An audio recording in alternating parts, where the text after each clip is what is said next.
You are listening to Parliament Matters, a Hansard Society production supported by the Joseph Rowntree Charitable Trust. Learn more at hansardsociety.org.uk/pm.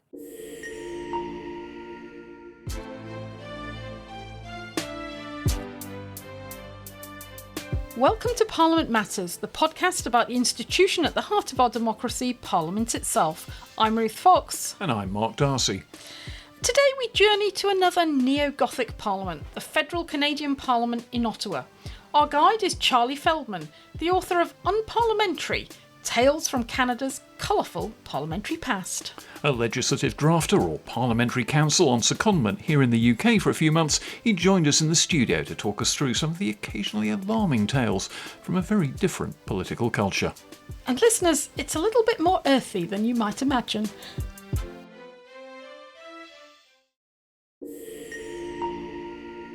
So Charlie, before we get into the substance of your book, if you like, all the stories that you tell about what has gone on in the Canadian Parliament, just evoke for us the atmosphere of the place. What is it like? Because it looks, from the outside, and I've only ever seen a few TV shots of it, it looks a bit like the Westminster Parliament. It looks like the building was, to some extent, inspired by that kind of Victorian Gothic ideal.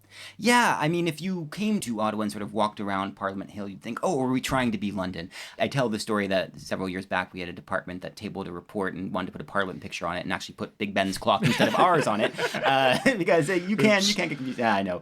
So we have a House of Commons that's elected, much like yours. We have a Senate that, while they are appointed, much like your House of Lords, we have a mandatory retirement age at 75, and we say we don't have the clergy or some of those elements that you do, all these peers and whatnot, peerages, I should say. And so we really did inspire from you at the very, very beginning. And in fact, our first standing orders and whatnot basically say, if we don't have a rule, look what they're doing at Westminster. And that's evolved from there to give us the traditions that we have. So it's a very lively place. Unlike Westminster, it's quite bilingual these days. English and French are our official languages, and proceedings happen in both. In fact, quite recently, we've changed our rules to also permit use of Indigenous languages in our house.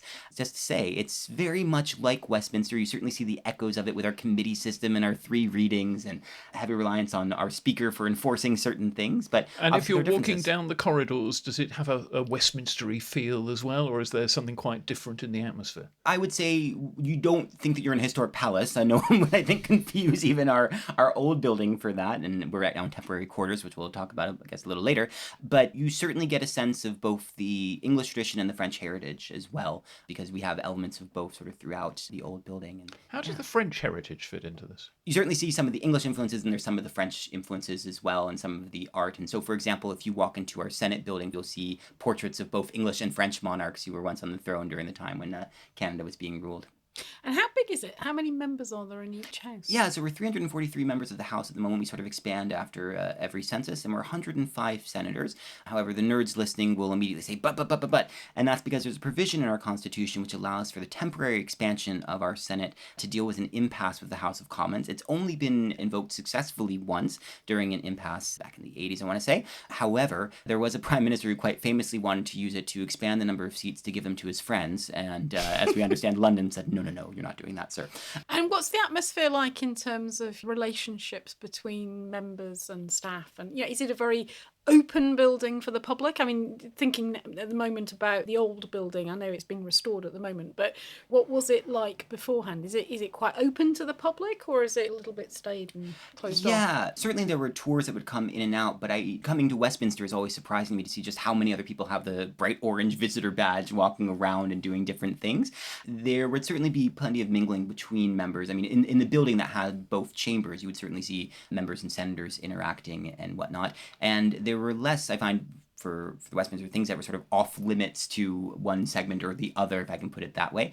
It sort of had this giant central area. I'm trying to think of the proper name for it now, if my brain completely goes blank, where sort of the 2 houses met and it would go into the Library of Parliament. And so you see all sorts of different things happening there. Like a lobby. Yeah, like a lobby, but it's really beautiful sort of dome and all this art around it.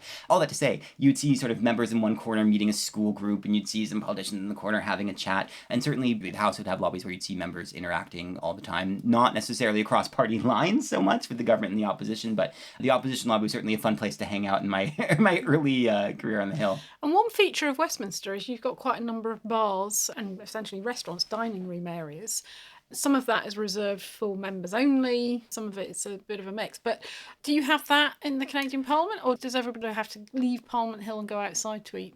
Yeah, this has been one of the biggest differences I've noticed. So there's certainly cafeterias in every building that staff and sometimes members will show up to, although often I see staff running to get food for their members instead. And there is a parliamentary restaurant, which typically is just members. There are occasions where it's open to staff for various things, but it's not nearly the food and drink culture that you see at Westminster. And in fact, our parliament did once have a basement bar in the old building, but that led to a number of squabbles and mishaps, if I might put it that way. There's been a few at Westminster. Yes, exactly. And the building burned down, and after the 1916 fire, certainly there's no trace of saying, well, we need to have a parliamentary bar in the basement again.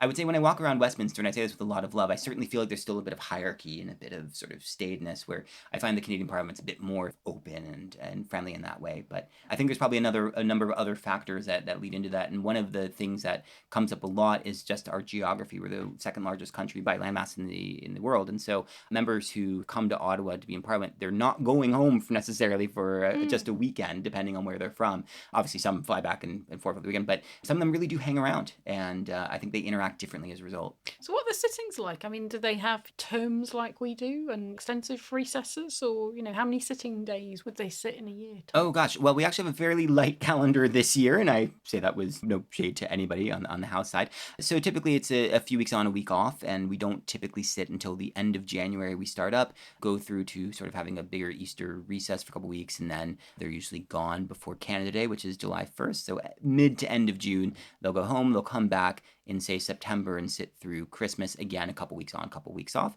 The House sits every day. In fact, we have an hour devoted to private members' business every day, which is the big difference between us and the UK House. The Senate typically sits 3 days a week, the Tuesday, Wednesday, Thursday, although in recent years they've been sitting more on sort of a Monday afternoon or Friday morning, what have you, to discharge business.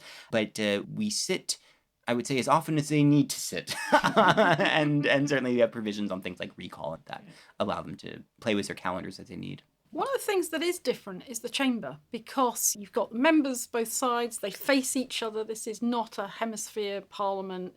You've got the speaker at the end of the room. But they sit at desks, they have chairs, they sit at desks, they can put papers and presumably laptops and iPads and so on them. Not at all like Westminster in that regard. No, so yes, no one's fighting for space during question period. They have their assigned seats. The whips actually determine where the members will sit. If you ever go to the gallery, you can get a little attendance sheet and see which desk is where. Yes, they used to sit at their desks at the end of a session and work through all their correspondence and whatnot until eventually they got offices and staff. This is sort of going back into history over there. And same for our Senate. One of the big differences, though, is that we've always had a Senate speaker. And so the thrones that sit in the front is sort of very different than watching the woolsack and self-governance in action. And we've always had an authority figure on that side guide it. And every year in Westminster, you have the King's speech, or before that, the Queen's speech. The Sovereign comes to Parliament. It's a bit of a rarer event for the Canadian Parliament, but you have had King Charles over there. We've had Her Majesty in the past come over, and it's certainly great when the Sovereign comes. We had the Sovereign come as well to sign our Constitution as part of the repatriation in 1982 on the front lawn of Parliament, which was a great, exciting event for all of us. And we certainly do the throne speech regularly. Our sessions are not, I would say, they're maybe less predictable as yours in terms of their time. Some have lasted as many as 4 years without having a single prorogation or, and then getting to the dissolution. Others have been incredibly short. We had an infamous one in December of 2008 when I think it was 13 days in we had a prorogation. So there is a bit of a crisis about whether there would be a coalition of the opposition trying to form the government instead of the government that was continuing from the previous parliament. So I will say, though, in terms of the sovereign and sovereign's representative doing the work in Parliament, we were one of the last Commonwealth countries to move to having royal assent by written declaration instead of needing the Governor-General to come down. And I think it was only maybe 2005 that we finally said, well, we can probably do this in writing instead of having to put everything on pause and have the commoners come over to the Senate and do the full ceremony. But it still is nice to do when we do it, which we have to by law at least, I believe, once a year. And how many bills pass through the Canadian Parliament? And well, you haven't got an average session, clearly, if a session can last 4 years. But in a year, how many bills would you expect to see? It is so varied. I will say one of the biggest differences legislatively that we have is that it's become tradition to do a giant budget bill every year. And whereas I think a lot of legislatures would just have the whole thing focused on the budget, we have a part literally called other measures that have a whole bunch of other things. So some parliaments have a budget bill that has been over 1,000 pages, for example, of all sorts of environmental law, criminal law of fisheries changes and whatnot. So I don't know that the bill number is necessarily helpful to know, but I can tell you that in the most recently completed parliamentary session, so this is going from, I think, end of 2021 to start of 2025, if my math is right, we had 93 bills receive royal assent, of which 26% were non-government in origin. All right, so you have a lot of bills from backbenchers. Yes, the stats on that are interesting because we've seen more Senate-initiated non-government bills than at any point in the Senate's history, barring private bills for divorce, which was the whole Senate cottage industry once upon a time. We'll come on to that one in a bit, I think. I'm sure. Why has there been that increase from the Senate? The speculation has to do with reforms that started in 2015 to have independent senators appointed, whereas it had previously been very clear that they would be of the Prime Minister's political party. That's moved on to having commissions that make recommendations, and you might imagine that people who are appointed based on, say, long careers in a particular area might want to advance that area and that cause through legislation as well. And we also had reforms to how our PMBs work. So unlike your Friday system, which I always find quite interesting. Our private members' bills. Yes, yeah. We actually debate them for an hour every day. And right. so more of them will come up for a debate and a vote. And now we've had reforms that sort of force the question to be put on those bills. But the point of your book is not so much to point out the kind of constitutional differences between Westminster and Ottawa. What it is a collection of stories about the bizarre, the wacky, the strange, that occur on the fringes of parliamentary life. One of the things that struck me going through it was that the iconography in some ways is quite similar. You know, there are lots of portraits of impressively bearded Victorian statespersons standing in suitably solemn poses. But you start getting stories as one goes through your book of how these people have fistfights and tear chunks out of each other's impressive Victorian beards. So, well, yes, I mean, this is the thing. So this year marks my 20th year since first getting a parliamentary pass. And when you start working on the Hill, you get stories every once in a while. And they're not in the procedural books, and they're certainly not in the great biographies of prime ministers and political parties. And you think, did that really happen? Did a member really pull out a chunk of another member's beard? Well, yes. Arthur Bunster from British Columbia, known as a brewer of beer in that province and a brewer of trouble in Ottawa, got his feelings a bit overwrought when someone was making some sounds during his speech. The exact nature of the sounds is not, unfortunately, captured in Hansard, and this is, of course, the era where we didn't have audiovisual recording. So whether it was a cat in distress, a Jew's harp, which is sort of a mouth metal instrument that you play and makes vibrations, or whether it was a kazoo, I believe was the other speculation, he was quite incensed and sent sort of a missive out to whoever made the noise, see me in room 13. And as we know from all the reports, he understood that it was another member, Mr. Cheval, who promptly upon arriving to room 13 found himself in a physical altercation, was actually in a headlock, and as he decided there was very few ways out, he ripped patches out of Mr. Bunster's beard. There's a whole bunch of side stories there, whether or not the Prime Minister was also in this room with a knife upon his arrival, whether other members watched the fight and encouraged it. We don't really know, but we do have indications that Cheval paraded around the Commons with the beard patch in his hand as a sort of trophy to celebrate his victory, although Bunster insists that no, in fact, he'd gotten some maybe mattress stuffing and was parading that instead, although I do wonder who carries mattress stuffing and did it really look like a thick beard. Suffice it to say, that's clearly not a story that you're going to find in Hansard or the journals, but digging through old newspapers, we can sort of piece together the details of these amazing things that happened once upon a time that are just out of sight and out of mind for most people. And I do get why we would not necessarily highlight the less savory parts of our history, such as the fistfights and the drinking and whatnot, but they are a part of the parliamentary story. And I think it also highlights the fact that these are just people that we elect, and sometimes people don't behave in the ways you might hope. Sometimes their fists do the talking, and I should say that was neither the first nor the last fistfight that we saw in our house. One of my favourite stories is the member who brings in, literally, a full-size salmon. Well, the tale is slightly different depending upon who's telling it, but bangs it down on the table of the Prime Minister or twirls it round with a view to hitting members with it. I mean, salmon smell, for a start. I mean, what on earth was going on? Yes, so Jim Fulton was from British Columbia, and the government had done a salmonoid enhancement project, which I will be quite honest, my fishery knowledge is limited, so I dug into this. And they basically wanted to modify fish to make them spawn better, but the program was too successful. There were too many fish, so they held some of them back in the river so they couldn't go upstream. He was upset that this meant lost profits for fishers who would otherwise benefit from having all these extra fish. So the question he's asking at the time, while he's in question period, is why should the government make it illegal to possess pulls out the fish, salmon. And the interesting thing is the editor's note in Hansard reads, quote, editor's note, whereupon Mr. Fulton crossed the floor and placed salmon on the Prime Minister's desk. And I'll just note, the Prime Minister was luckily not present. He was at a conference elsewhere, and depending which paper you read, either it fell to the clerk or a page to remove the bloodied fish, we are told, which I'm sure other duties as required covers that somewhere. There's two interesting things to read about this. One is the speaker barely reacts and kind of just like, just move it along, guys. This is going to be a long day. I don't want to deal with this. Is a question of how he actually brought it into the chamber. A later MP said on good authority that it was in fact in Ziploc bags in the trousers of Jim Fulton as he walked in the chamber. Another story says that it was actually wrapped in newspaper in his briefcase. Either way, I have questions about how those trousers or the briefcase must have smelled afterwards. Jim Fulton, of course, got ejected from Parliament a little later for another incident. I believe he called the Prime Minister a, quote, fat, chubby sucker, end quote. Just to say, he was quite the character while he was still there. Unfortunately, I thought that fish should be preserved in the Library of Parliament, but regrettably that has not happened. Although for the fans of preserved food, I do need to note Alberta's Legislative Assembly has a hamburger in its library that is still preserved to this day, tabled by a member during a discussion about how bad the parliamentary cafeteria food was. So add that to your tourism looks next time you go. But I will say the benefit of the fish incident being in 1985 is we do have the video. It's a little grainy, but you can see him, haul out the fish and about it in sort of a kind of unhappy looking speaker. And I do like that on the audio, but not in Hansard, you can hear someone say holy mackerel, which I don't know how intentional that might have been. And what you do get is an impression here that the Canadian Parliament is not, how can I put this delicately, as staid, as formal as even the UK House of Commons even today.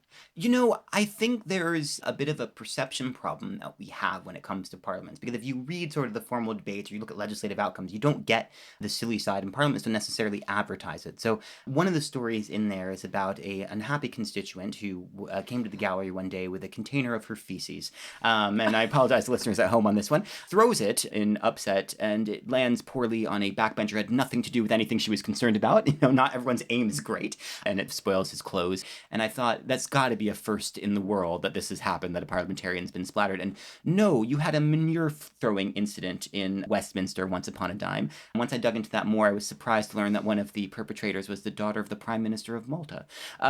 Just to say, parliamentary history has many quirky and fun things that we just don't talk about. I do think that we're maybe a bit more, I don't want to say more fun, I don't want to say more rambunctious, but we might have more stories in the recent era, perhaps, than you do. But I'm certainly well aware that your early history is full of perhaps more bloody feuds and whatnot than perhaps we've gotten to. I like the story that comes actually from quite a while ago now, I think sort of late 19th century, about a divorce.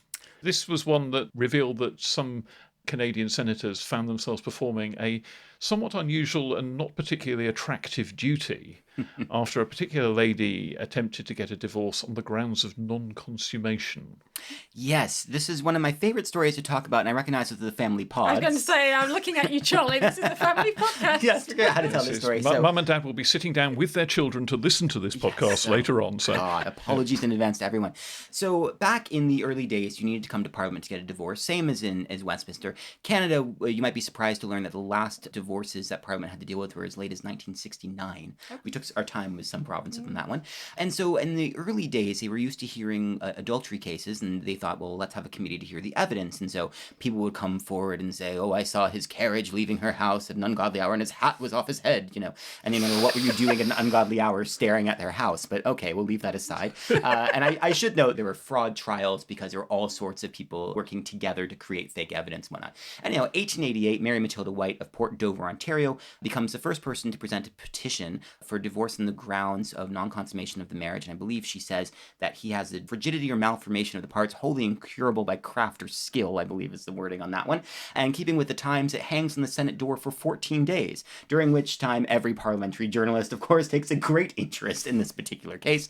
And the question becomes, well, what do we do? So the senators say, well, we have a committee that has to hear the evidence on these matters, so we'll send it to that committee.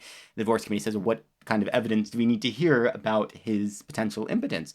And a decision is made to ask 2 other senators who had medical training to essentially do an examination. Now, I need to remind you, this is in the period where senators served for life, so I believe almost maybe 81 at the time or something. And so the gentleman in question, we get press descriptions, and I regret the word I will use as the press word at the time, that he was a quote-unquote dwarf. And so essentially, as we understand it, he says, my parts are functional, but they might not be scale that you're used to. And he says, perhaps you need to yeah, I know. It's quite the story, right? And he says, perhaps you should take a look at her. And this is where things really go off the rails, because we get essentially a terse committee statement that her physical condition is inconsistent with her petition. So if you're looking through that and trying to think it through, okay, what physically could they have looked at to determine that her marriage wasn't consummated? And no, it wasn't that she was pregnant. We can certainly think that, medical thinking has evolved since 1888. However, the scandal erupts there because other senators thought, well, we can't really work off the basis of this very terse committee report what actually happened. And while there's a discussion on that, it turns out the committee evidence has somehow leaked and has been seen in the hands of a boy of only 15 summers. Senators are outraged, wondering whether or not they'll get prosecuted for obscenity. They want charges against whoever leaked the evidence, and ultimately a motion is moved to destroy any remaining copies of it. Now, if a copy had been kept, unfortunately, it would have it would no longer exist after the parliamentary fire in 1916. However, we have press reporting on what happened after the fact. So she gets sent home with her marriage license, and you can imagine how exciting marriage must have been to this guy continued after the fact that she told everybody in the world, and the press across the country, of course, picked up on the story that he was impotent. But we understand that apparently the gentleman who might have supported her petition, because it costs money to do, might have actually been another lover who was trying to take her from her husband. And one of the stories we have from a local paper is that at some point he later shows up on their doorstep and shoots the husband in the face. So there might have been a little more happening in Port Dover, Ontario, and this story. Suffice it to say, it is the first and only example I could find of a parliamentary genital exam in our system. However, interestingly enough, our practice on parliamentary divorce says this particular practice comes from Westminster. So thank you for what you might have given to us. I will freely say I've not gone down the road of Westminster genital exams. Well, I'm going to have a look through Erskine May now. Yes, no. I don't recall seeing anything such.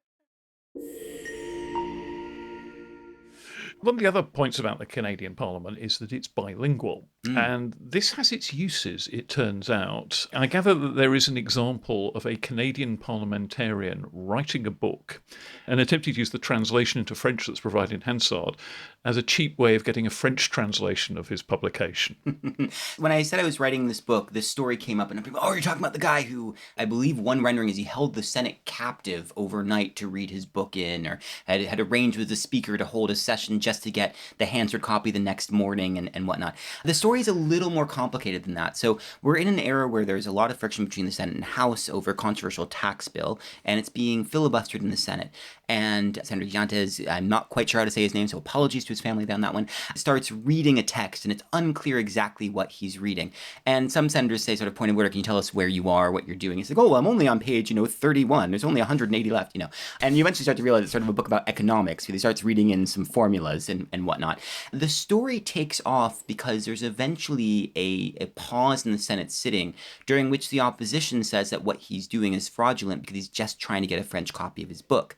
If you read the Hansard debates, he says several times, and a bit indignantly, I would never use a translation from this place if I wanted it to be something someone would read, which is not so much meant as a dig at the translators, although I did read it that way the first time. He essentially means you'd still have to edit it, you'd still have to use it and all that stuff. So the truth is, he does read extensively from his book. Does he actually publish that translation? No. The French in the subsequent book, I can tell you, is quite different than what was in Hansard. He actually doesn't even finish reading the thing.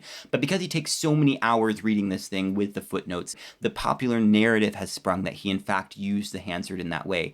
A thought exercise I've asked people to do is to say, well, if it were really Hansard, could he get the copyright on it, and could he turn a profit? And there's a whole bunch of parliamentary law nerd geekery behind that question and the answer to it. Suffice it to say that people like to tell this story, and it's in fact, I believe, in a book from the former language commissioner as an example of, when official languages can go the wrong way. And it's just unfortunately been misreported. I am confident that there are people who have put portions of their speeches for the purpose of getting them translated. But the story that an entire book was done, and perhaps done on the sly or an overnight thing, or just him and the speaker for the purpose of the thing, that's not true. But official languages do have their fun in Parliament in other ways, both positive and negative. And keeping with the family pod theme, I'll try to tell this story very delicate. One of my recent favorites, we had a committee dealing with a non-government bill about access to pornography, and a campaigner who's a witness says, I'd like to make sure we all know what we're talking about. So I've gathered titles from the most popular pornography websites to let you know what the videos are of the day. And I can just say that some of the language that followed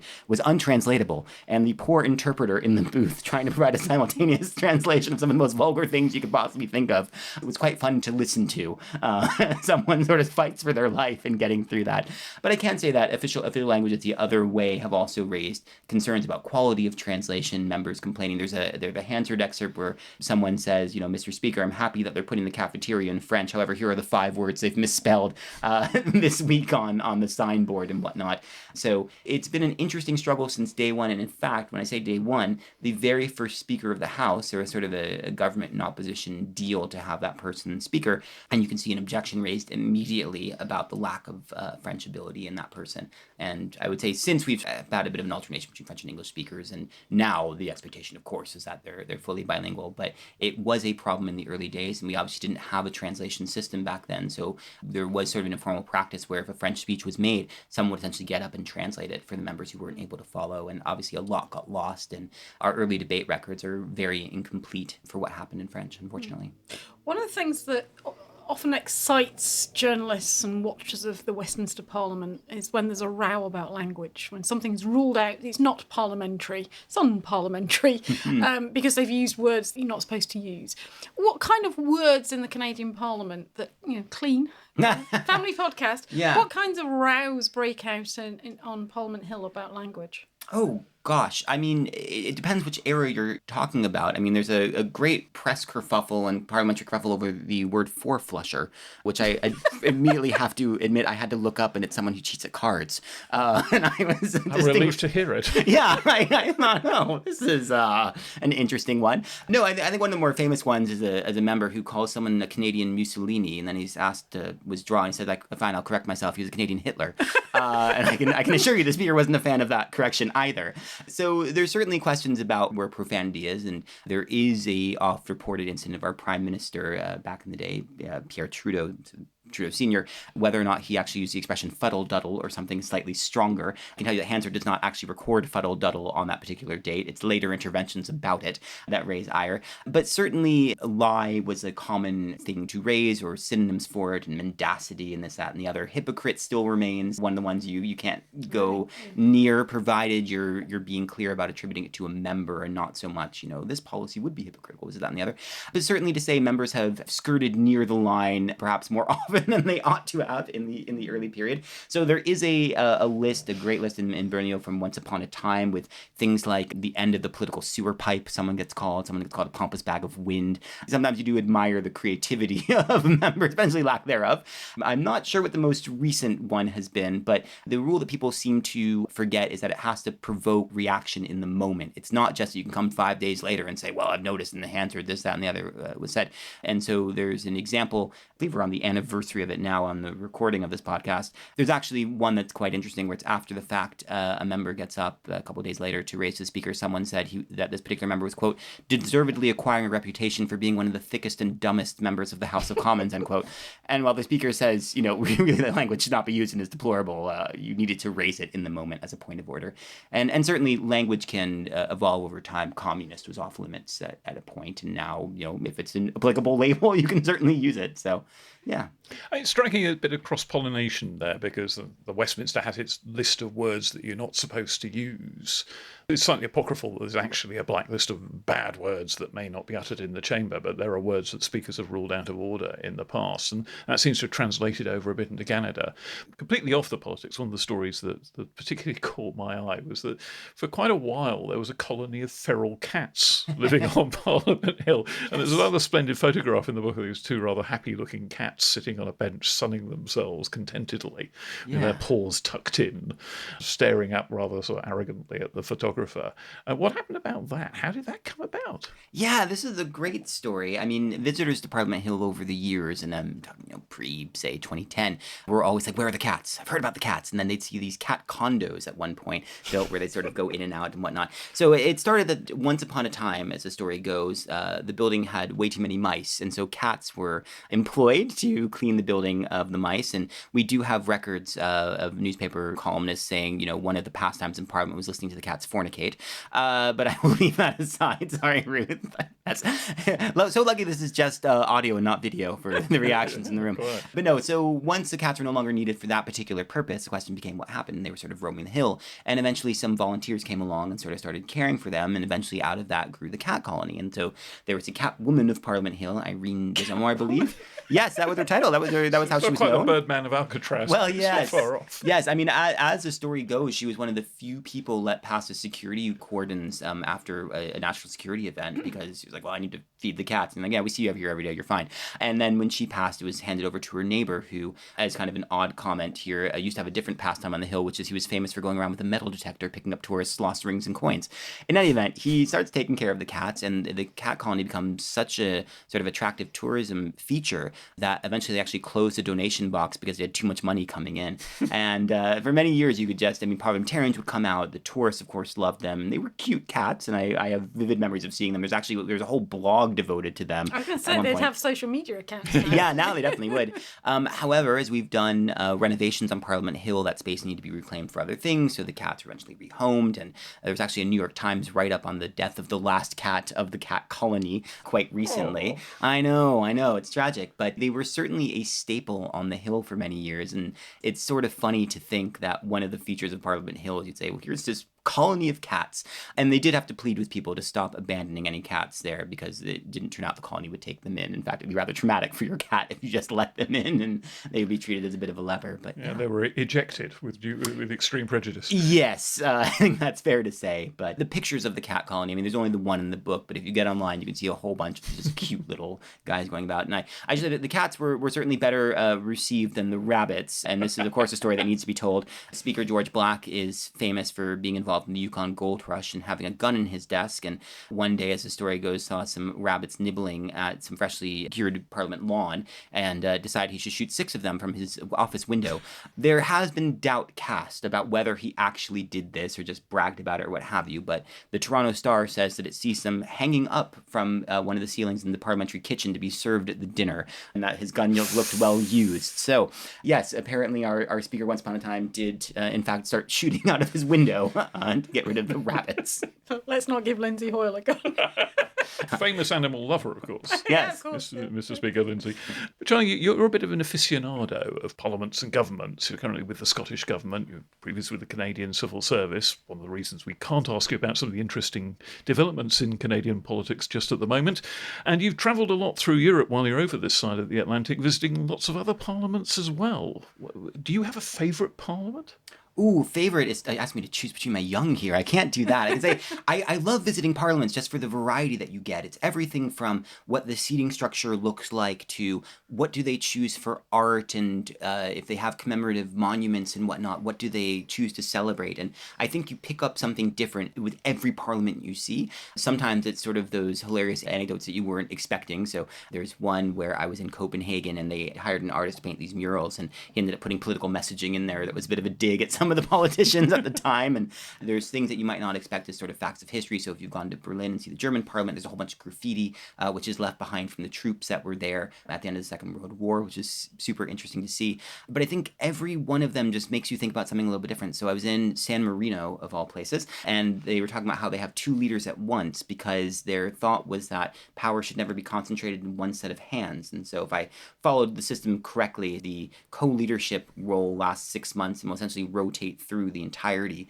of the legislated body or the elected body, so that everyone gets a chance to experience that. So I think I'm partial, as somebody who speaks French, to the French one, just because I went to the Assemblée Nationale. You're like, wow, this is so beautiful and wonderful and special. But even there, the unexpected. So the person showing me around took me to the library, which is a spectacular room. If you've not seen what just the main reading area looks like, you really should Google a picture. She said, look in the corner. And I thought, okay, what's in the corner? I go, and there's this little display box. And it said it's a replication of Joan of Arc's trial record. And I thought, oh, well, that's not what you'd expect necessarily to see. Yeah. So one of the issues that Parliament in the UK is facing is whether or not it ought to move out to some sort of new building.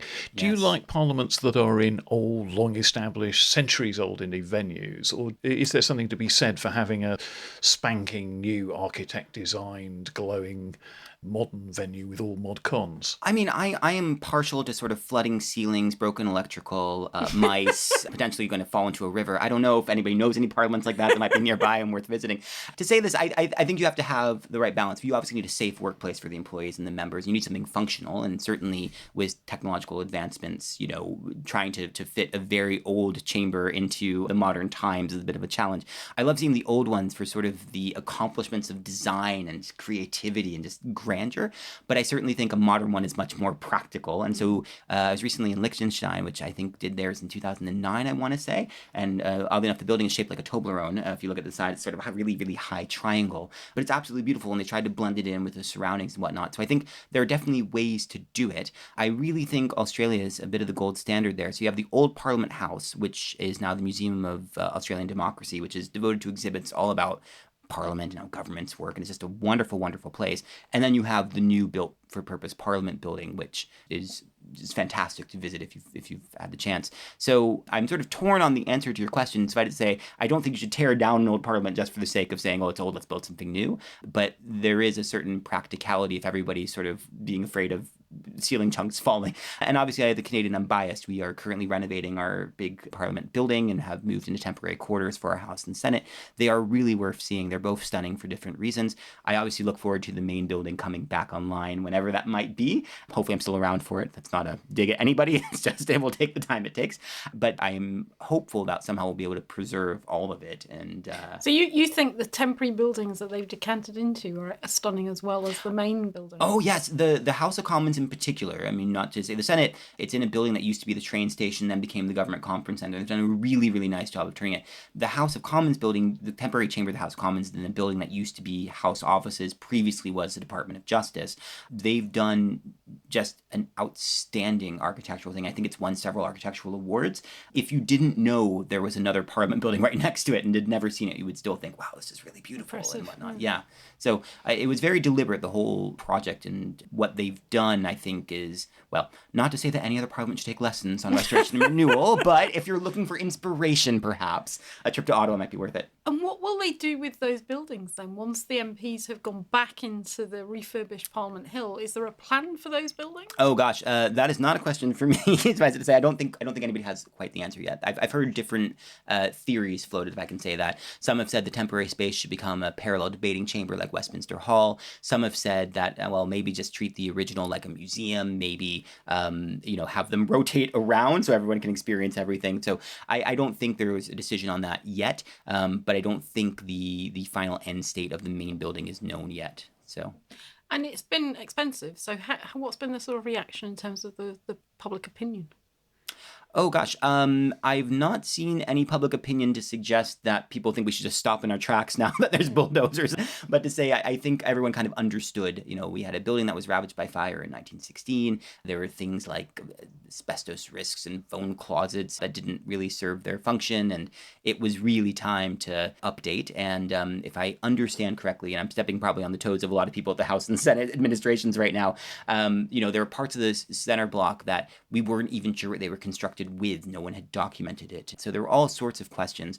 I remember I was on the Hill in 2010. We had an earthquake, and they asked us to evacuate. And it wasn't because they were actually worried about the structural integrity of the West Block, which we were in at the time.